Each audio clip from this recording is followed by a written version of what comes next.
everyone, Elle Hackney here, and welcome back to my YouTube channel, where I love to speak to those in the know with the book world, whether they be authors, illustrators, podcasters, industry professionals.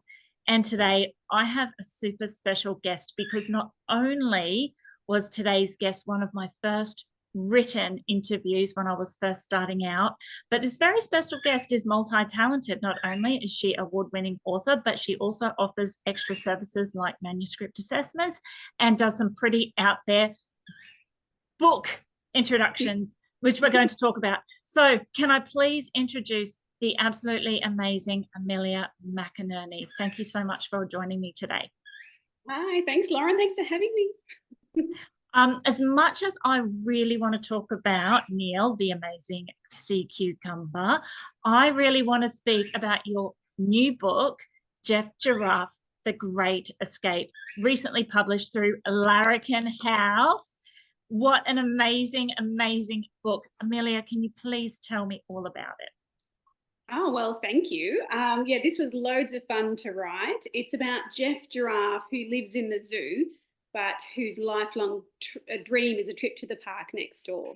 So something every kid will relate to, and he's busting to get out and go on the swings and the slide, and he has his best friend Roger the seal in another enclosure, and they never are in the same scene in the book. They only communicate by walkie-talkies that they've pinched from the zookeepers, presumably, because they're a cheeky pair, and they have an escape attempt one night. And of course, everything goes wrong. It's very chaotic, it's very wacky, it's very high energy. But Jeff is just so optimistic, and you just can't help but fall in love with him and want to get behind his ridiculous plans. And it's a whole lot of fun. And yeah, it's rhyming, it's rollicking, and they kind of get what they were looking for, but in a different way. So it's satisfying. But yeah, it's just a whole bunch of fun, really. Gosh, if that doesn't want to make you run out and buy it to know how it ends, I don't know what will. So with the animals, was it always going to be a giraffe? Yes, because I got the idea to write this story on a Squibby Sketch and Scribble Day, which is the Society of Children's Book Writers and Illustrators. And every now and then we have these meetups where we choose a different location, or they choose a different location, and you're sort of supposed to get inspired by your surroundings. And so we were supposed to meet in Luna Park, I think it was, in Sydney, but when we turned up, it was closed.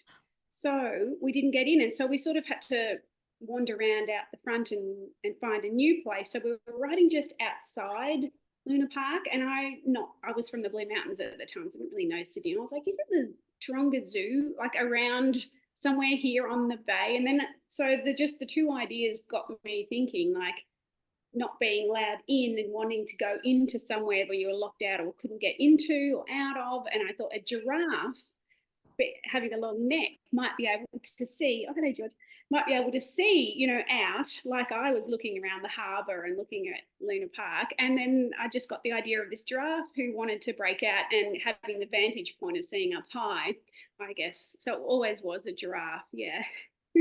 And with this story, I'm curious, how many edits did it take before it was published?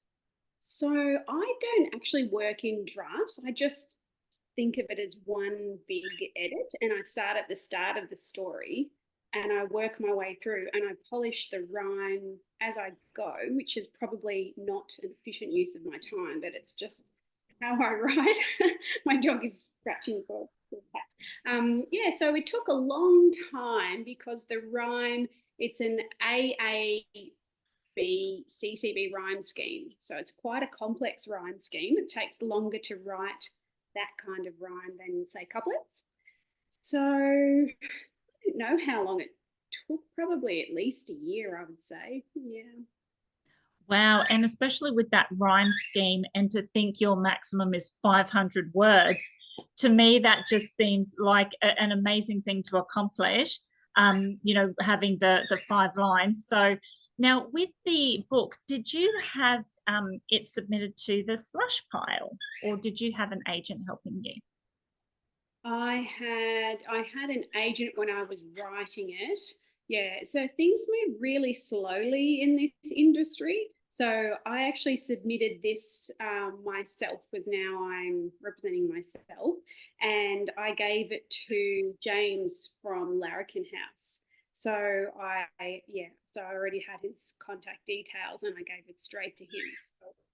So that was I guess it was very easy because he read it, and I think it was so fast that he just emailed me straight back and said, yeah, love it, I'll send you a contract. So it was like, wow, that was quick. Yeah, so it was my fastest acceptance, and they're pretty quick at Larrikin House, so it came about pretty quickly too. It's illustrated by Alexandra Colombo, who lives in Italy. Oh, wow. So, and she did a great job because, as I said, the scenes are, Roger's in one scene and Jeff is in another, so you can see the way she's managed them not being in the same scene is to use like paper rips where you can see like here. There's Jeff. Yes. And, wow. Thing, and there's Roger with, his bungled escape attempt in a different enclosure. So it works really well. And I love how she's given Jeff fingers because he has to hold this walkie-talkie, and then he also has to drive a car. So I didn't think about how difficult that would be when I came up with it. But so she's given him gloves and fingers so he can drive the car, hold the walkie-talkie. And isn't that clever? That is so clever, because I wouldn't think about that actually. Like, gee. And with the illustrator being all the way over in Italy, did you ever speak? Did you ever make a time to speak, or was the time difference not an issue? No, I've never spoken to any. So this is my 7th book, I think. And so, no, you don't really speak to the illustrator at any point. There's email back and forth, but through the publisher. So, they might send you roughs for your feedback, or, just to give you a bit of an update on how it's going. But there's actually a lot less collaboration between the author and the illustrator than a lot of people think. So this is pretty typical in that regard.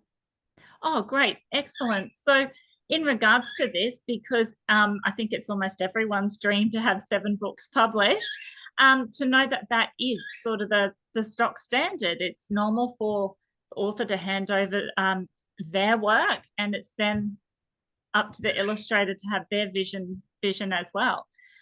So with all these books, because you mainly write humor, which I love, because I think you're very witty, and the Neil the Amazing Sea Cucumber with, I hope I'm not ruining the ending, but having Sandra, I thought that was so clever.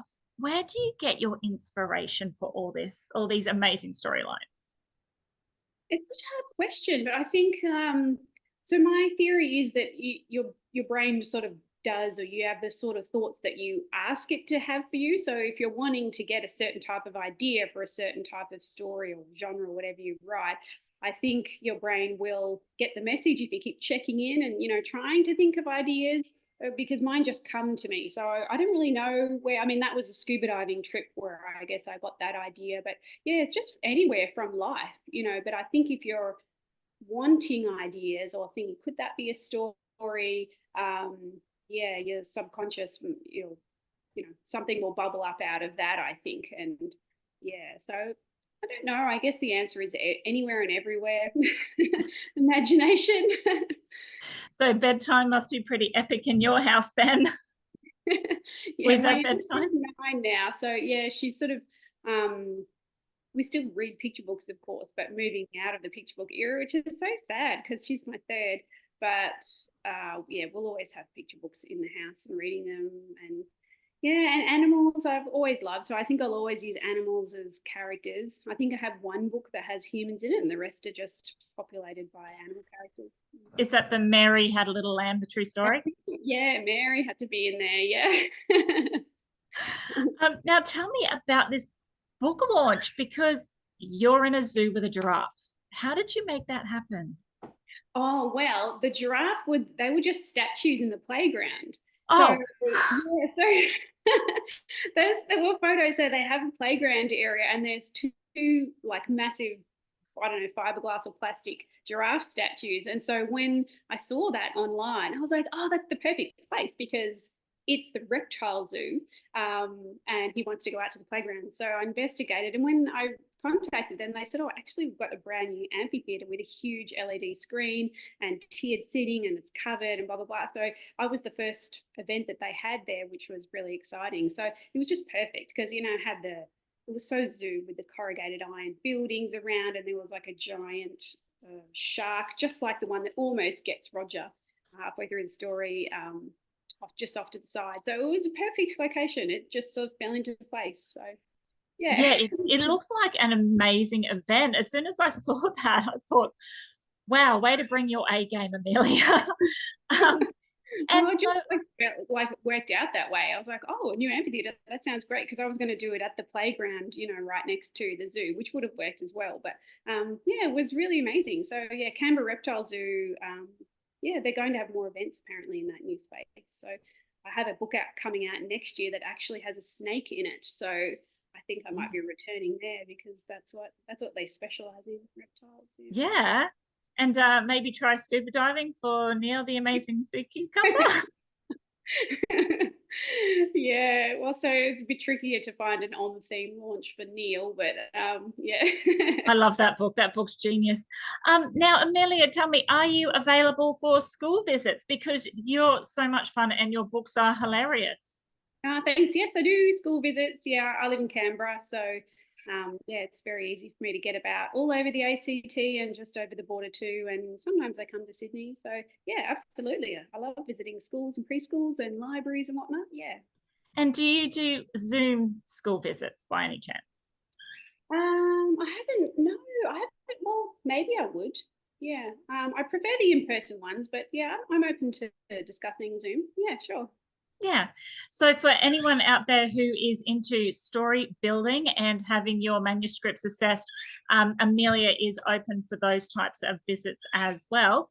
Now, I absolutely love picture books, and I do like to ask my authors that I interview, when you were younger, Amelia, do you have a picture book memory? Oh, I can remember reading, I think it's my favorite book, or it has to be at least my top 5, but the monster at the end of this book, I think it came out, it was starring Grover. I think it came out in 1975. So it's an American book. It was a golden book, and it was about Grover. And, you know, it was so forward thinking for the time because he broke the fourth wall. So he's speaking to the child reader, and it's like, don't turn another page. Don't you know there's a monster at the end of this book? And spoiler, he's the monster at the end of this book. But it was so fun as a child to read that, and you know, to keep turning those pages, and it was really exciting. So I really love that book, and I remember being in my bed with my mum reading it to me. So yeah, absolutely. Yeah, because my dream for any author out there who has picture books is, wouldn't it be just amazing if your book was someone's picture book memory? Because I think picture books are so important. They kind of lay that foundation for a love of reading. So yeah, that's my dream for anyone who has a picture book out there, is that what hopefully your book is someone's picture book memory. Amelia, if anyone would like to contact you today, where can they find you? On my website, I have a contact box at www.ameliamcinerney.com. So yeah, you can get in touch with me on there, and I'm on Instagram. I think it's Amelia McInerney or something like that, and on Facebook, the same. So yeah. And do you have any advice for any authors out there who are just dying to be in your shoes? Oh, for publishing picture books, or really any books, I guess I would just say write what you really like. Don't write what you think is needed right now or is selling right now or to teach a lesson. Just write the kind of books that you would really enjoy if you were a young child again. I think that's my best advice, because if there's something special in it for you, someone else might see that and might have something authentic or strong or powerful or really joyous or really you about it that makes it special and unique. That would be my. Yeah, I couldn't agree with you more. So thank you so much for joining me today, Amelia. I honestly am so happy to hear all about Jeff, The Great Escape. I can't wait to see where that book goes, and I'm hoping possibly there could be sequels down the track, because Jeff sounds like a character we're all going to fall in love with. Thank you. Yeah, I do set up for the second adventure at the end of the book. So hopefully. James, if you're listening. But thank you so much for your time today. Thanks, Lauren. Thanks for having me. Bye, everyone. Bye.